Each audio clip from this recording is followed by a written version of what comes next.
Fala galera que acompanha o iBahia.com, começa aqui mais um playoff para falar sobre esse momento de Bahia e Vitória no Campeonato Brasileiro. O Bahia em declínio, né? 3 jogos já com derrota, o Vitória se reerguendo, voltando a vencer em casa de virada pela primeira vez, aí bateu a Ponte Preta. Elton Serra está aqui ao meu lado para falar sobre esse momento de Bahia e Vitória. Serra, começaram a se desenhar aí os momentos dos clubes. O que é que você acha que dá para acontecer daqui para frente? Cada rodada parece que muda um pouco a perspectiva que a gente tem de Bahia e Vitória, mas o Bahia parece se manter um pouco mais irregular do que o rubro-negro, né? Pois é, o que muda também a cada dia é sua barba, né? Todo vídeo você muda a barba, fica sem barba, com barba, mas tem mudado aí. O comentário aquele futebol, não de moda, de estilo, eu acho que também não é a sua ainda. Inclusive ele aposentou os óculos para não parecer mais com aquele jogador que todo mundo já conhece. Eu não vou nem citar o nome aqui que a galera já sabe. Não, porque eu preciso de óculos apenas para ler. Mas, de qualquer forma, você falou em mudanças. A gente, há uma semana atrás, falava de Bahia e Vitória ali entre os 8 primeiros colocados do Brasileiro.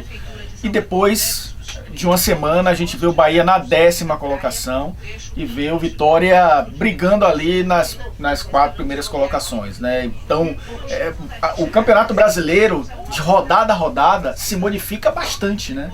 E aconteceu isso nas últimas 2 rodadas. O Bahia não vem bem tecnicamente, e eu acho isso natural dentro de um Campeonato Brasileiro onde você tem equipes muito competitivas. Eu cito o exemplo do Cruzeiro, que é uma equipe que lidera o campeonato, que briga cabeça a cabeça ali com o Botafogo para ser o líder do Brasileiro, e tem tropeçado também, né? Então isso é natural, ainda mais para um time como o Bahia, que não tem um elenco tão forte assim. Então está numa posição hoje que eu considero uma posição razoável para o elenco que tem. Mas o Cristóvão Borges tem que abrir o olho para não se tornar um costume, né? Acontecer derrotas consecutivas, que isso atrapalha o ambiente do grupo. O Vitória tem uma oscilação maior. O Vitória consegue oscilar bem dentro de uma partida do mesmo jeito que oscila muito mal. Joga mal alguns minutos, dá um revertério e acaba evoluindo dentro da própria partida, principalmente nos jogos em casa. Jogou mal contra a Portuguesa, mas acabou vencendo, né? Jogou mal também contra a equipe no primeiro tempo contra a Ponte Preta. Acabou jogando mal também. Então o Vitória tem essa oscilação maior, mas consegue pelo menos se manter ali na parte de cima da tabela. Então, para resumir, Campeonato Brasileiro veremos isso. Veremos Vitória em alta, Bahia em baixa, talvez os 2 em alta, os 2 em baixa, porque é um campeonato muito competitivo. O que não pode acontecer é na parte de depressão que isso se torne algo constante, porque aí começa a preocupar, já se aproximar da zona de baixo ali da tabela. Beleza, e como o Cristóvão falou, né, futebol é um jogo moral. Se você perde algumas e baixa a cabeça, a tendência é piorar. Então é bom manter a pegada de quem tá lá em cima para pensar grande, né?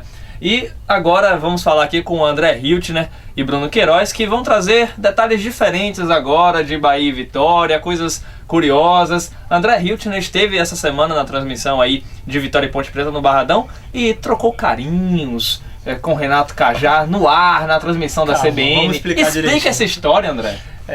Um abraço a todos os internautas, o ouvinte da CBN, o internauta do Bahia. Na verdade, o Renato Cajá, no intervalo da partida contra a Ponte Preta, perguntei pra ele: Vitória irreconhecível, Cajá. Ele falou: não, pra você. Pra mim, não acho não. Vitória tá jogando bem, a gente vai virar. Foi isso que ele falou pra mim. No segundo tempo, terminado o jogo, eu cheguei: e aí, Cajá? Vitória até que no segundo tempo se acertou e conseguiu vencer. Ele é verdade, no primeiro tempo a gente não foi bem, meio que reconhecendo aquilo que eu tava falando pra ele. Concordo quando o Elton fala da irregularidade do Vitória dentro da própria partida. Contra o Fluminense foi assim, contra a Portuguesa também, e a Ponte Preta. Em relação à venda do Gabriel Paulista, o Vitória já dá uma resposta para o seu torcedor, contrata 2 jogadores de uma só vez. O zagueiro Thiago Carvalho estava no Cruzeiro e o lateral direito Ayrton, que ele foi bem no Curitiba, mal no Palmeiras, chega ao Vitória para ganhar a posição. O que você acha das contratações? Boa a contratação do Ayrton, boa contratação. Thiago Carvalho, confesso que não vi ele atuar muitas vezes. Acho a do Ayrton a contratação mais segura. Mas o Bruno Queiroz viu o Thiago Carvalho atuar. Então... Em Varginha. Viu? Como assim? Ele estava em Varginha, não sei. Foi abduzido, apareceu em Varginha e viu o Thiago Carvalho. Ele pode contar essa história. Conta aí, Bruno. Aproveita, antes de dar uma pergunta do Bahia, explica o que Thiago Carvalho.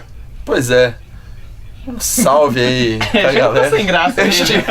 Eu estive em Varginha trabalhando como qualquer um, né? Eu fiz um jogo do Vitória ano passado, o Vitória estava na segunda divisão, Vitória Boa Esporte, e me lembro que o Thiago Carvalho, naquele jogo, foi um dos piores em campo. Aí eu só sinalizei pro André Rios, né? E aí vocês estão fazendo essa confusão, querendo me colocar contra o torcedor do Vitória. Eu sou só setorista do Bahia, eu trabalho aqui, tenho opinião, mas... E detalhe, eu cheguei pro Raimundo Queiroz e falei assim, olha, tem um amigo jornalista meu que disse que o Thiago Carvalho é ruim.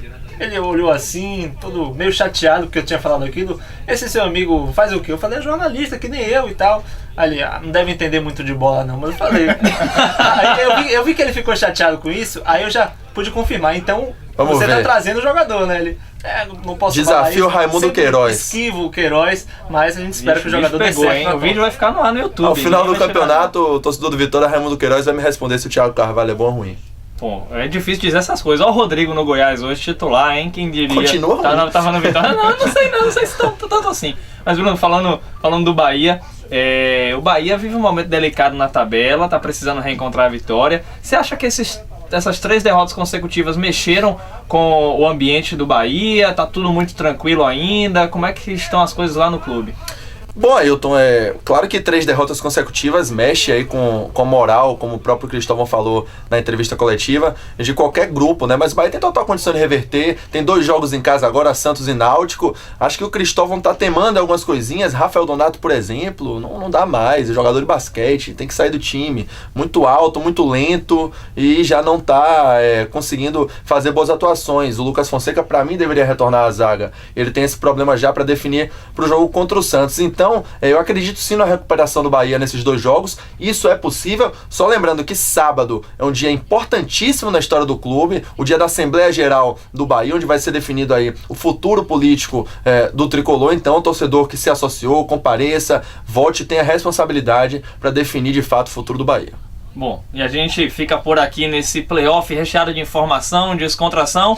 E lembrando, com a aposta aí, vamos ver se o Thiago Carvalho vai dar certo ou não, né? A aposta do Bruno Queiroz com o Raimundo Queiroz através... Uma aposta indireta. Indireta com o André Richt, né? O André Richt, né, que propôs o desafio aqui. Eu tô achando que ele tá querendo polemizar, né? Mas não sei não. E a gente volta semana que vem. E eu prometo, viu? Sem barba.